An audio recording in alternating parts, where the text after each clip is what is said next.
All right, so I want to paint a picture. June 8th, 2025. California sky is hazy, not just from wildfires or smog, but from the friction of a history grinding beneath our feet. Protesters gather in every major city from Los Angeles to San Francisco to San Diego, and their signs plead for dignity, immigration reform, and a basic sense of humanity. They chant against sweeping ICE raids that rip dozens of families apart overnight. But before the chants fade, or before anyone can even catch their breaths, military trucks appear. 2,000 National Guard troops, federalized, deployed without consent. President Donald Trump didn't warn Governor Gavin Newsom. He didn't coordinate. He didn't ask. Then, in a chilling escalation, Trump publicly demands Newsom's arrest for defying federal authority. This isn't just a headline, it's a constitutional crisis. This episode, we're pulling it all apart. The legal chaos, the political abuse, the militarization of American soil, and what this means when a president turns troops that are meant to defend us from outside forces inward. I'm JP Dunphy, and this is the Beard Signal. So buckle up.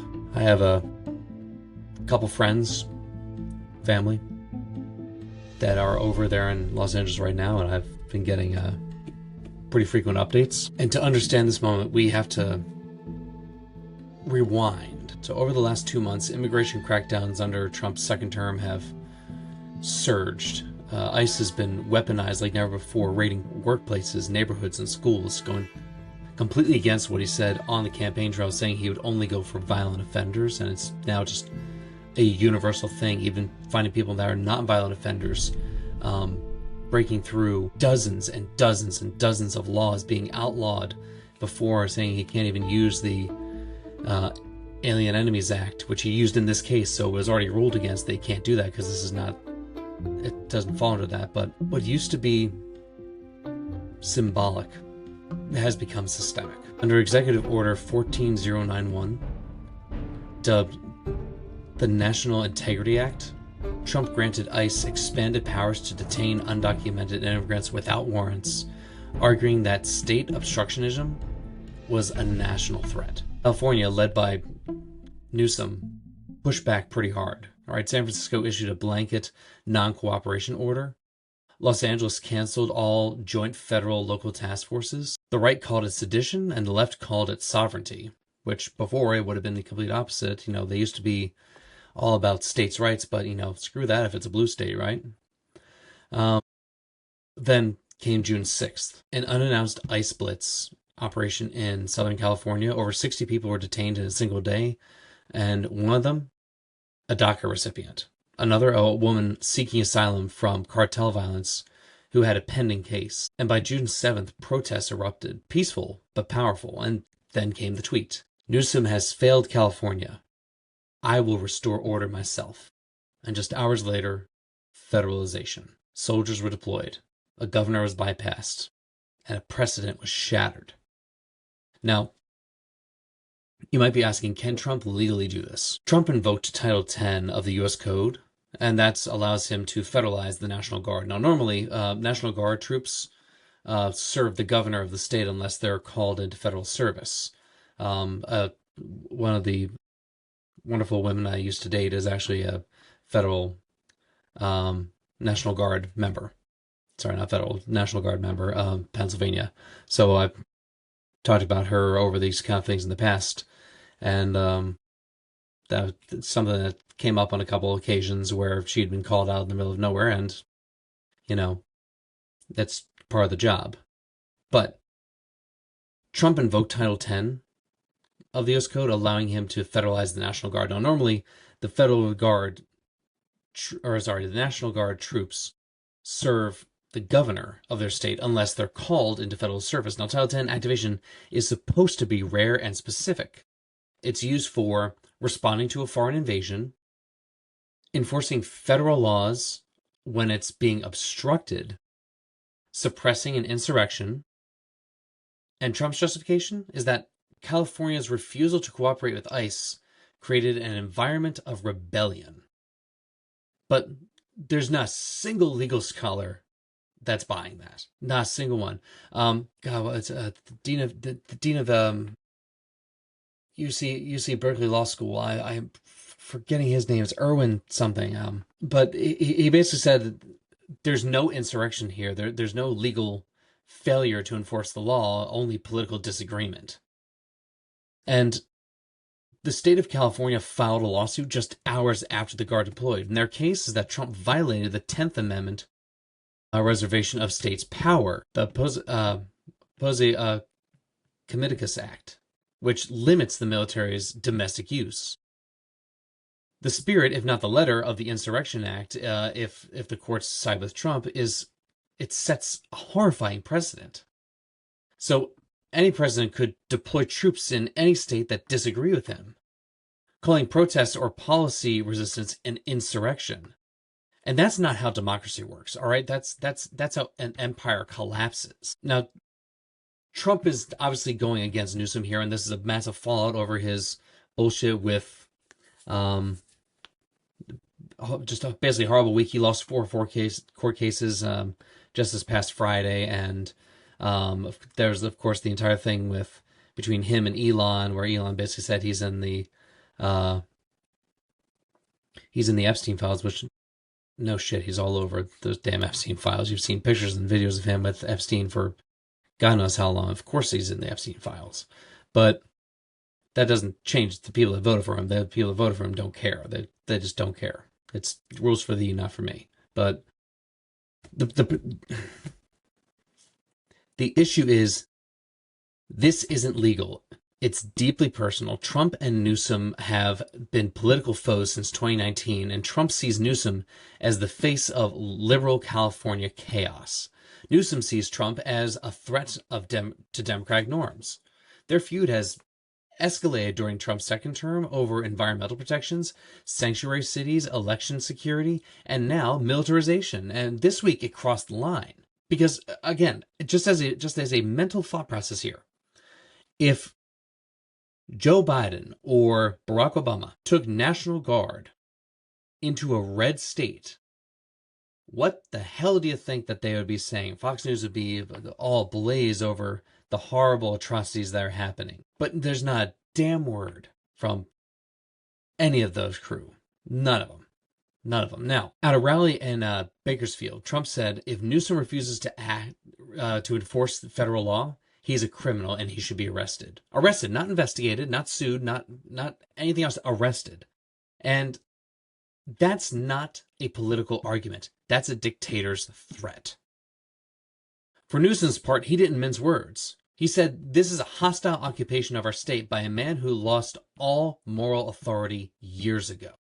The tension is no longer theoretical, it's kinetic, and it's playing out on the streets, the courts, and on every TV screen in America right now. Now, you've seen the footage. Guard troops are lining the steps of the Capitol in Sacramento. Military vehicles are parked outside of city halls. Protesters are corralled by uniformed troops under federal command, not local oversight. And this isn't just symbolism, it's boots on the ground. And it's already having a chilling effect. Protester attendance has dropped. Social media accounts of organizers are being monitored. One activist even told The Guardian, I feel like I'm being watched again, like it's under the Bush years, but worse. All right? And what's worse is these people that are doing this swore an oath to the Constitution, not the dictator-in-chief. And if you don't see what he's doing here as dictatorship, authoritarian bullshit, you are living under a rock and you're not being truthful with yourself. This is not okay under any administration. I would say the same thing if a Democrat did this. I would say the same thing if Trump is doing it, and he is obviously pushing every single boundary in the worst possible way. And this is more than law enforcement. It's occupation. All right, the reports out of Camp Pendleton say that 700 U.S. Marines are on standby, and to my knowledge, they actually recently just sent for domestic employment. That happened. We're now entering territory unseen since the 60s, when troops were used to enforce civil rights and not suppress them. All right, think about that. Troops were used to enforce civil rights, not suppress them. This time, the uniformed troops won't be marching for justice, they're marching for control. And I am mad about this because I have friends and family that swore these oaths themselves. They were part of the military, part of National Guard. And this is bullshit, no matter how you slice it. I am not being nice about this because this isn't something to be joyful or even like sarcastic about.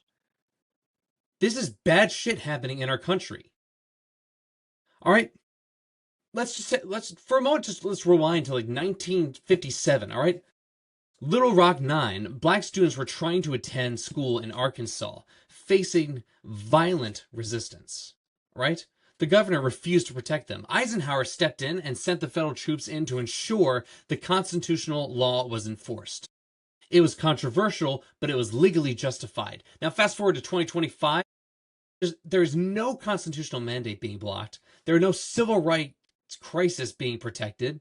There's no moral high ground. Trump is not Eisenhower. This is not about equality. It's about ego.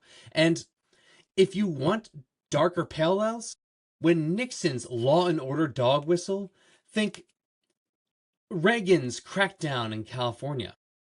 Think very carefully about the slow expansion of domestic military power that has defined every authoritarian regime in modern history. Remember when Republicans screamed about federal overreach? When they said healthcare should be run by states? When they said states should decide about abortion? Now California says don't deploy troops here. They go silent. Where's Ron DeSantis, Mr. Champion of Freedom? Where's Kristi Noem, defender of local sovereignty? Their silence is deafening. Because here's the truth. States' rights only matter to GOP when the state is red. If you're blue, you get federal crackdowns. It's not about principle, it's about control. And if that requires the military, then so be it. California's case is now moving fast through the courts. The Ninth Circuit is expected to issue an emergency ruling within weeks. The Supreme Court could be next. But even if the courts side with Newsom, how do you think you can put this genie back in the bottle? What happens the next time the president decides New York or Illinois is out of line? Or when red states start arming their National Guards preemptively, creating standoffs with the feds?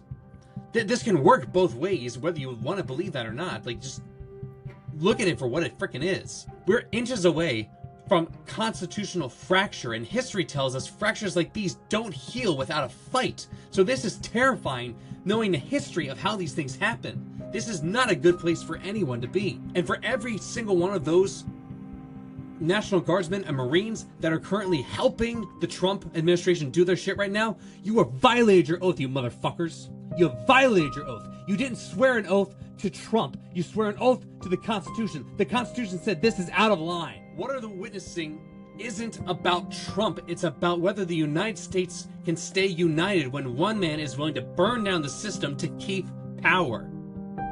If this becomes normal, federal troops overriding elected governors, military presence for political theater, then we've lost something essential in this frickin' country.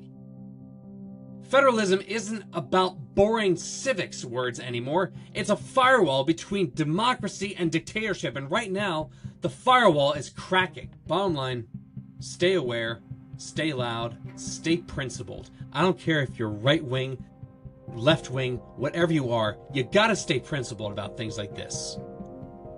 I'm JP Dunphy, and this is the Bearded Signal. Keep this one loud, because I'm not shutting up about this anymore. I can't step by as my country starts to fall to shit. Trump should be impeached immediately. This is beyond reproach. This is beyond. Keep the signal strong. Don't forget where we started. Don't forget where we came. We can't step backwards, and we especially can't slip into authoritarianism. The beauty of this country is when you lose, you surrender and you say, thank you, we had a great try, let's help the other guy out. He is taking everything and destroying this country. And if you are saying anything otherwise, you're delusional at this point. You can't possibly be living in reality, looking at what's happening and say, this is okay. Because you can't flip it and say, oh, that's totally okay. You'd be losing your minds. Stay aware, stay loud, stay principled. Beard and Signal out.